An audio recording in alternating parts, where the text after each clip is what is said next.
Hey everybody, welcome to this iConversations. Today is the 10th of December, 2024, and we are joined by, again, not one, not two, not three, but four awesome Icon agents. And we're going to introduce them in just a minute. These sessions are designed to be a casual conversation with people that are achieving at a high level, and just walking through their thoughts on whatever is happening in their market at the moment. In this particular subject, we're going to be talking about getting ready for 2025, the top five things to do. So, Icon agents, welcome to iConversations. Good morning, everyone. Morning. We're going to go ahead and do some introductions as EXP continues to grow. A lot of people won't know who you are, where you're from, that kind of thing. So, Dee, we'll start with you. Just give us a little bit of a snippet, how long you've been in real estate, where you're currently selling, and help us get to know you a little bit more. Okay, I'm based in Mackay, and I have been for all the time I've been selling, which is getting close to 15 years now. Through our EXP model, I'm also sort of opening up another window of opportunity or testing it because I'm also in a position to be able to sell in Victoria. So I've got a new agent down there, and there's a little bit of a trial thing going on. So we'll see where that goes. Yeah, so apart from that, it's been busy. And you're off to the UK soon. I am for 4 weeks. How good is that? How good is that? James Stacey, tell us a little bit about yourself, mate. Yeah, so sell in Port Lincoln, South Australia, 600 k's west of Adelaide. Average sale price close to 500 for me. Median in the area is about 450. And yeah, I've been selling for 12 years in Port Lincoln, been with EXP coming up 3 years next month. That's amazing. 3 years already. Fantastic. Mm. Lucky us. And Peter Forbes, what about yourself? Yes, I work out of Dalby, which is 250 k's west of Brisbane. Yeah, I've been doing this for 16 years now. EXP, I think I'm in my fifth year, I think. So yeah, that's me. I've got a pretty big rent roll these days that I'm part of as well. But yeah, my marketplace average sales probably around 400,000 now, which I can't believe I'm saying because not long ago it was about 220,000. So That's yeah, right. When we things have been when going very first well. started chatting, it was sub 300 for sure. Yeah. Yeah, awesome. And Lee Martinuzzi, tell us G'day, about yeah. yourself. Up here in on the Sunshine Coast, so I sort of dominate a little hinterland community called Palmwoods and a couple of the surrounding suburbs. Looking to expand. The average price here is about $870,000 now, and it seems to be climbing still, which is good, or maybe not so good for some. And been with EXP, I think I'm coming up to my fifth year, starting February next year. So 4 years with EXP and a couple of years with a boutique agency up here. And prior to that, I did have 3 years experience down the Gold Coast as well. Yep. Okay, great. So we've got a lot of experience, a lot of thoughts and whatnot going into this particular session. What I might get to do is our topic is the top five things that you would be doing looking forward into 2025. What I might do is we just get a little bit of a market recap in your area and maybe a couple of the things that you are focused on as we move into 2025. We'll start with you, Dee. We'll work our way around Australia. We've got three Queensland agents today, so it's fantastic. We're going to get a great sphere of what's happening in Queensland. But Dee, what's happening in your marketplace? Is it busy? Is it not busy? Or where is Hot, it? hot, hot. Yeah. Prices exceeding agents and homeowners' expectations. Demand is still good. Every week I have regulars contacting me, have I got anything new coming on, and so forth. So it's really opened up a different experience for me. It's been quite interesting because we've had our peaks when I first started nearly 15 years ago. We had a mini boom. I was quite raw in real estate then, and I had no idea what Mackay really did when I ended up here, and then quickly learned. But then we had our 7-year downturn, which was pretty much, we're sort of a little bit behind what WA's done, I guess. But I've always felt, and I remember being told that Mackay's in a bubble. So get ready for it. When everything else changes elsewhere, we start or in reverse. Yeah. So it's really great for many who paid high end, a lot of people shifting property, but the rental returns are so good. And talking with investors and buyers agents, it's a great opportunity to learn a lot more what's happening out there. And so it seems like Townsville was way behind Mackay, I felt, probably 12 months ago, where it's just gone ballistic. But the rental yields in Mackay are more favorable. So the fact that the prices have gone up in Townsville, everyone's moved across to Mackay, and they're coming across from WA, Rob, as They well. certainly are. The investor market here, which was going really hot for the last 18 months, has certainly slowed down Yeah. by about 85%. So They're yeah, so all saying we're going to Queensland. yeah. So I better not stay on holiday too long. So that's a bit for me because I will be stopping earlier, but airport time, I especially chose a flight that leaves 2 in the morning so I can have pop-up office for 5 hours just catching up. Yeah. So for me and this topic, is interesting because the stock is selling so quickly. So, and I seem to have a thing, whether I do any prospecting or not, because I'm so busy selling, I don't do a lot of prospecting. It comes through. I'm grateful for my phone and social media, but you always think, oh, you could be selling more. Yeah. But physically, I can't be selling more. So I've got about 7 on the board. There could be one that I can sneak in off market before I leave. So for me, without a PA and doing everything myself, that is plenty to keep me going with it. But then you think for the new year. So I have a couple locked in, but not a huge amount. And then you get that feeling like, oh gosh, I don't have much, going forward, and it needs to build up momentum. And I guess it always takes me place. I've survived 15 years like this, so I'm sure, it'll all come together. So really on the first point that I put down is reviewing what has happened this year, if there was a pattern or anything, but it's been changed. So for me, it was really just assessing and reviewing what I did do, what worked, what didn't.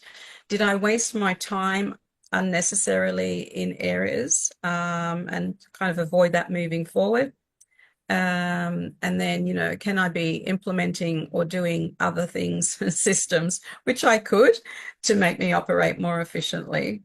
So for me, I guess number one has been a review and assessing where I'm putting my energy, and could I have done anything better or differently, I think or what that's not to do. I think that's a really great tip. And so many agents, somebody might say, I've been in real estate for 20 years. Have they been progressing in those 20 years, or are they just doing the same year over and over and over, and without taking that review time to see what's working, what's happening in the market, those kind of things. Yeah, it's just that reboot, I guess, foundation, and then work your way out.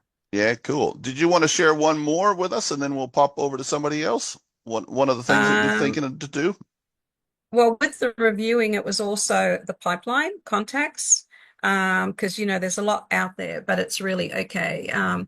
So who might be, you might remember or go through your database who was thinking about selling now.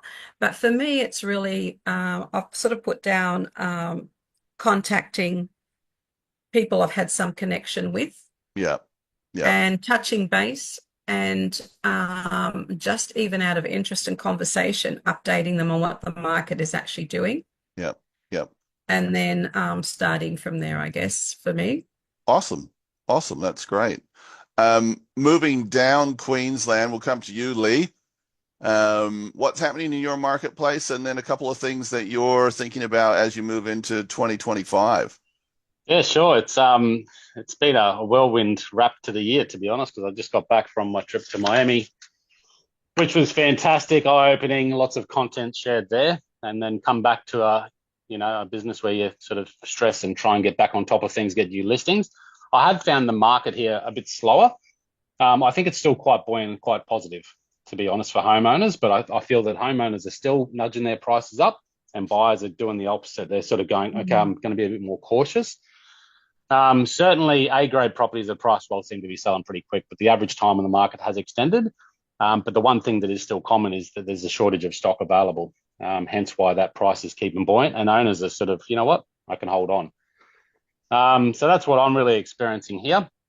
That's what we would call a shoulder season in the market. So you're changing from one market to another, maybe, and then there's that shoulder season as you're doing that, and the buyers are going, no, we're not playing that game anymore, and then the seller's like, we can wait forever, and then eventually one of those things gives. Like somebody needs to sell and somebody needs a house. So yeah, and it's interesting because I've noticed the last couple of weeks, like the buyer numbers have increased a little bit as well. Right. So there's still demand there, and we're getting offers in. We just had 2 offers over the weekend on the property. That's pretty good for the area. Excuse me, my phone's just ringing. Yeah. So yeah, it's hard to know where the market's going to go. And I look at the market often, and I look at that RBA cash rate, and I think, well, if they drop that early next year, what's that going to do? And depending on who you talk to, some people say, I think Sunshine Coast is going to boom over the next 5 years because it is a lifestyle destination close to the busiest capital in Queensland. So there could be that factor, or it could do the opposite as well. So it's hard to know where it's going to go. But I think one of the quotes or lines that I love to just remind myself, and Dee sort of touched on this, is trust the process. I get concerned, like Dee as well, where I go, shit, there's not many listings here. What am I doing for next year? How can I set myself up to have a bang start for January, February? Because I think if you have a really good amount of listings come on in the early of the year, it helps you get that momentum for the whole year. So that's really my focus at the moment. But again, I just remind myself, trust in the process, keep doing the activities that matter, and the results will look after themselves. So that's a big thing for me. I did write down a couple of notes here as well. Yep. Review, I think, is really important, and I've been doing a shitload of that recently. And a couple of the things that I love, and these just are thoughts that I'll share with you guys because I think they're really, really good points. Review the year. What worked well? What didn't work well? What should I keep doing? What should I stop? Now, I had a meeting with my accountant yesterday as well. So I look back over the year as it relates to past years as well and look at the performance and expenses and all that and top line. And if I look at those things, it really helps me identify, okay, what things, because it's easy in this business to go for the shiny, bright stars and, all the fluff, because we get bombarded with it every day, That's right. Hey, grab this call center, get this new app and do this. Yeah. So part of that review is then the planning stage. And it's really, for me, is creating really solid systems and processes. I've sort of grown my team a little bit. So systems and processes are important for the team, whilst I can generally remember everything that needs to be done. When you rely on a team, it's a bit of a different thing. So we're working hard to create systems and processes.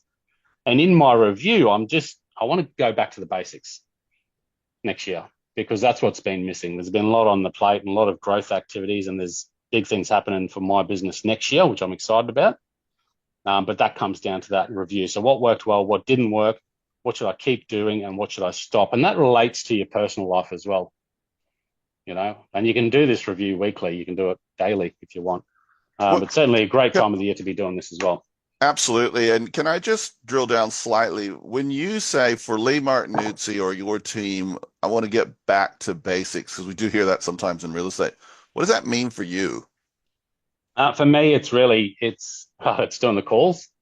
I've had a challenging year, and the calls certainly have waned for my year. I've also had a year of growth where I've put on a couple of team members. So I've got an administration assistant that started about 4 to 6 months ago. I've got a marketing specialist that has just started last week. I've got an agent who's a new agent that I'm training with as well. So I've got a lot of team members. So that takes its toll in training and time. Yeah.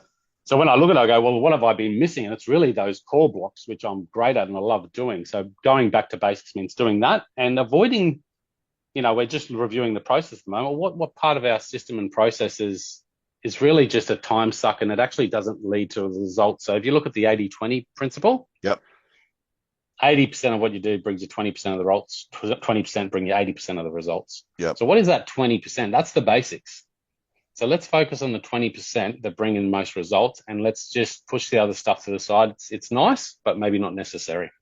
And And that in comes and in in the your review. business model, you really got a lot of traction from following that Ricky Carruth type scripting where you're calling into your communities, you're building those relationships over the phone and then networking to them. Yeah, yeah. Well, my idea is I went through a bit of a burnout, I suppose. Yeah. Personal circumstances in my life over the last couple of years have had impact on me, and it's gradual, but it's drained the energy. Yeah. So I think you look at that, and part of my strategy this year, and I hired a coach to help me with this, is to find more balance in life so I could, balance that out. And a part of that is that, yes, I love calls, but when you're doing calls for 3 hours a day and then all the admin, you do run out of time, and that leads to you working long hours. So I'm putting a team in place so I can have the balance, have them do the stuff that maybe I'm not the best at doing, or maybe I just don't like doing it, Yeah. and focus on the stuff that I can do comfortably without that level of pressure that shit, I've got to do this and I've got to do this. It just takes the edge off. So I still want to move forward in 2025 with that idea of balance in lifestyle, but with the goal to increase the top line as well. Yeah. You So I got to think- take that time to get those big rocks sorted, like Stephen Covey talks about the big rocks, the 4, 5, 6 big things in your world. Get those penciled in first, then you can add all the other bits and pieces in. So like what you're talking about, personal time, business time, all that. It's good. Yeah, and I think the other part of the review that I think is really important for all of us is to identify your values. And if you've never sat down and actually identified your values, it sounds woo-woo and all that sort of stuff, but it's a brilliant session to do, to really sit down and go, what do I value? What's most important to me? And how do I want to design my life around those values? In life, we have this model, which is typically have, do, be, right? And you've probably heard of this before. So you go, what do I want? I want to earn $1 million commission. So I'm going to do this, this, this, and this, and then I'll be a certain way. And what generally happens, and you can look around, there's plenty of successful people in life that have done this, and they're old, miserable, maybe rich, but just unhappy, unhealthy, whatever it might be.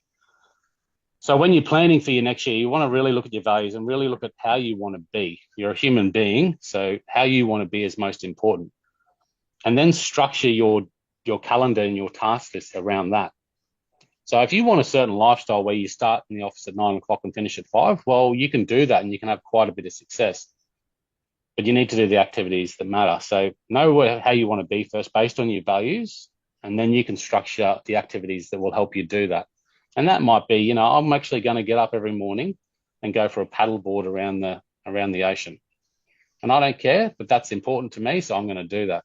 Because you'll find in life, if you can do the things that actually align with your values, you're going to be more comfortable, you're not going to burn out, and you'll probably still have the same level of success you otherwise would have. So I think that's really important. And the final part is just the planning and process, which I sort of touched on, systems and processes, back to basics. We're working on our 2025 marketing plan as well. And I think the final bit of advice is use the festive season. I'm going to be working through it, but I'm also going to have some downtime where I'm really going to just take my time to think, reflect, and spend a bit of time with the loved ones. Yeah, I think that's really, really important. Real estate is here to fuel our lives, not our lives here to fuel real estate. And I keep saying that to agents. They don't believe me, but I keep saying it anyway. Well, it's important. It's a message that needs to be, continue to go on. That's it. Absolutely. Peter Forbes, how are you, mate? What's happening in your marketplace? What's the vibe? And then maybe a couple things that you're thinking about as we move forward to 2025. So my marketplace is it's still very strong. There's things going on, and there's actually quite a few new agents running around doing good things and selling lots of properties. I've taken my usual approach and cruising around and continuing to sell. So I'm very happy with how things have gone the last couple of years. And the next year looks like it's going to be much of the same. It looks pretty good for our area. I've really hit the brakes on things the last couple of weeks. I want to have a holiday, so we're going away next week. So I've turned off all my text messaging. I've turned off all my emails. And I'm just trying to clean things up, tidy it up, so I can have some time away. Yeah. Yeah. that's what I'm working on at the moment. But yes, I've been doing a lot of thinking about what happens next year, and I think Lee's pretty well summed up what's important there. He's focusing on the calls, and I think going back to basics, I think is where I'll be heading next year. I've thought about doing a lot of social media stuff and again, but you know what? I don't want to do it. I don't think it's that been that beneficial to me in the last few years. So I'm going to go back to the phones. Yeah. Yeah, I've got a long list of people I've done price estimates and sales appraisals over the last couple of years that I think will be ready to go next year. So I'm going to be ready to attack that. That is my sole focus for next year. I think what you just said there, Pete, is that I don't want to do it. That little phrase is so powerful, and it demonstrates maturity and wisdom, because your natural energy just pushes you through to the things that you like doing.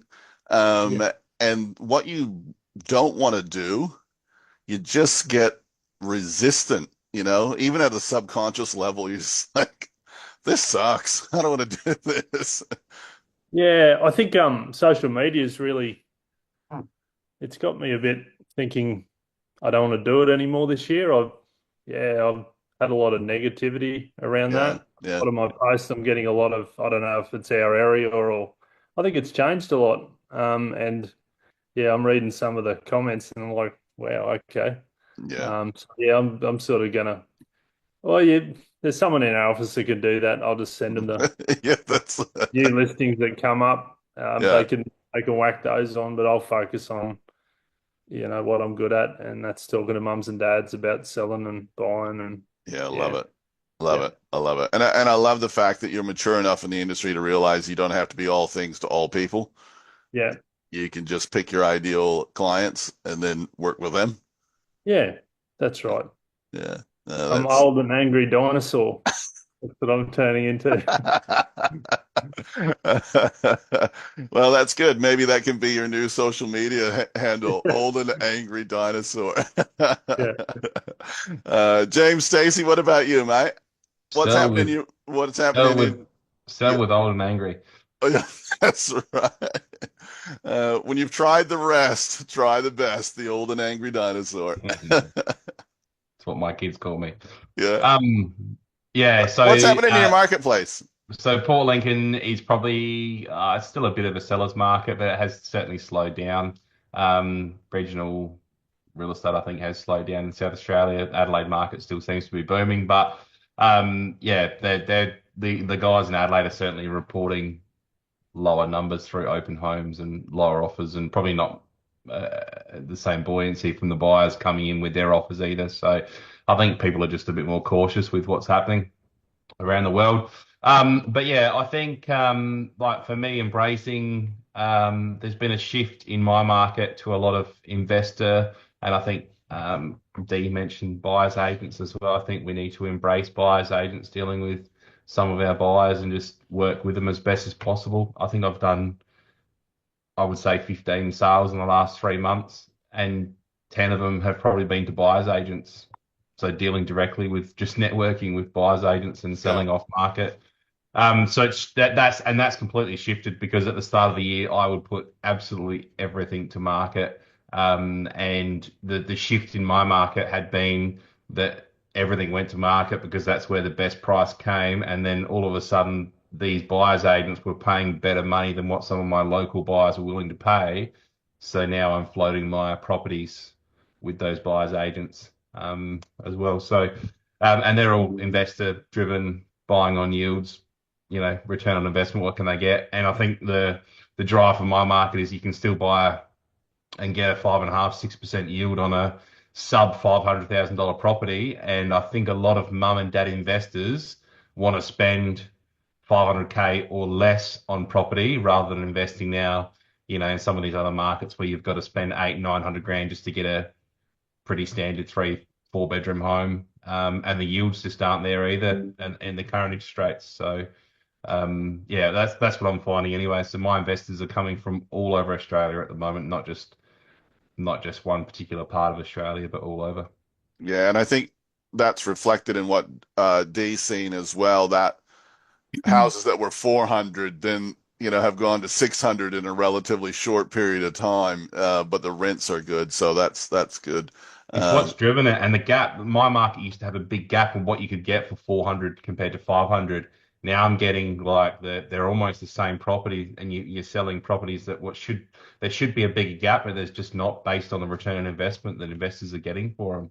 Because my rents do, tap out here about 550 a week. That seems to yeah, be what people are willing to, rent properties for. And whether it's a 4 bedroom home or a 3 bedroom home, whether it's got one bathroom, two bathrooms, whether it's got a single garage or double garage, they're still willing to pay that sort of rent for it or around that rent for it. And therefore, what people are willing to buy those properties for are pretty identical, whether it's a one garage, two garage, one bathroom, two bathroom home. So it's always interesting. But yeah, for me, like moving, I've always been a huge fan of not bookending a year. There's no point, and you're always here. It's just human nature to say, I'm going to start the gym in 2025. I'm going to start doing something different in 2025. Like, just start now. Don't wait till January to start it. If you're going to start prospecting and calling, don't wait till after Christmas to do it. Like, start it now. Get some, get some of those phone calls in, and because naturally we all go, the banks are closed, or on skeleton staff. The solicitors are on skeleton staff, so not a lot happens this time of year. So you're going to be quieter over Christmas naturally.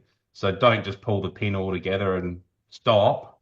And that's my biggest advice. Don't bookend the year just because the calendar tells you to. Just continue. Just keep working through.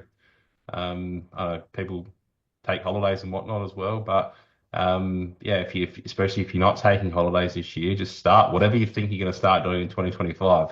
Start it today. Don't wait. Don't wait till Monday. Don't start it. Just start it.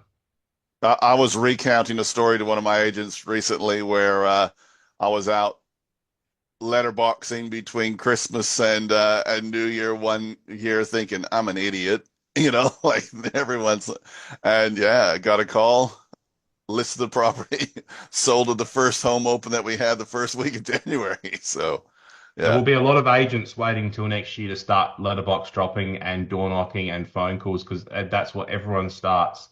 So get in before them in your market and start it now. Don't wait because then you're yeah, just going to be one of those other agents that's calling because everyone will start doing that in January. Don't, you know. And what the other guy said as well, for me, like I've already gone back to basics and some of the other agents can attest to they've seen my home opens. Like I'm nothing fancy. I don't have big pamphlets and shiny brochures and this. Like I'm a meat and three veg agent. Like I do nothing fancy. I don't have AI doing my stuff. I don't have they write my text, but I'm a very, very basic agent. So for me to go back to basics is like just do what I'm doing anyway. yeah. So yeah, I think just what I lost this year probably what I lost focus on mainly for myself was when I was transacting a large number of properties. When you get to 60 plus transactions, you probably lose focus a little bit on your clients and connecting with clients. And that's probably what I lost focus on this year.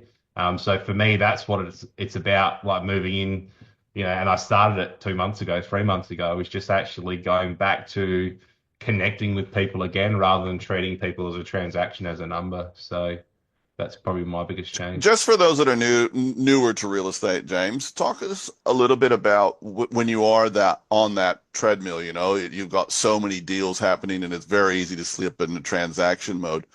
What do you see as the long-term damage that does to your business? Oh, it's a non-emotional thing, and buying a home and selling homes is a very happy time for people. People are blown away by what the results we're getting at the moment and how quickly things are happening. But like for us sitting here, it's just another day in the office, so it's hard to carry that same excitement as an agent that those guys. And I think just pull yourself back and go, you know what, this is actually a really exciting time for people. So yeah, I think it sounds simple, but like asking, meeting with buyers, sold stickers, like celebrations around the solds and celebrations around the contracts and celebrations at settlement time. I know we'll physically have to go out and meet with people because we don't have offices, or some of us don't have, most of us don't have offices. But yeah, that key handover and settlement day is a really special day for people. And for us, if you're selling 50 plus homes a year, it's literally another week in the office. It's not a big deal. But for the clients, it's a really, really big deal. So just not losing focus on how special it is buying and selling, and transacting real estate for people. Yeah. What I have seen myself is that when agents do lose that connection, the referrals drop off, 100%, yeah. which then means you have to work harder on the prospecting, the cold calls, rather than just, balance that out a bit. Let's engage with the people a little bit more. Then the next thing is you're getting a call from the uncle, the cousin, the best friend, the guy from the club, the lady from the, whatever it is. Oh, you sold my friend's house. Can you come around and talk to me about selling my house? And that's a much better call to get than, some of the other kinds. Yeah. Guys, we are 33 minutes into it. Do we want to just go back if there's something you wanted to share that you didn't get a chance to share? Just pop yourself off mute and go ahead and share that.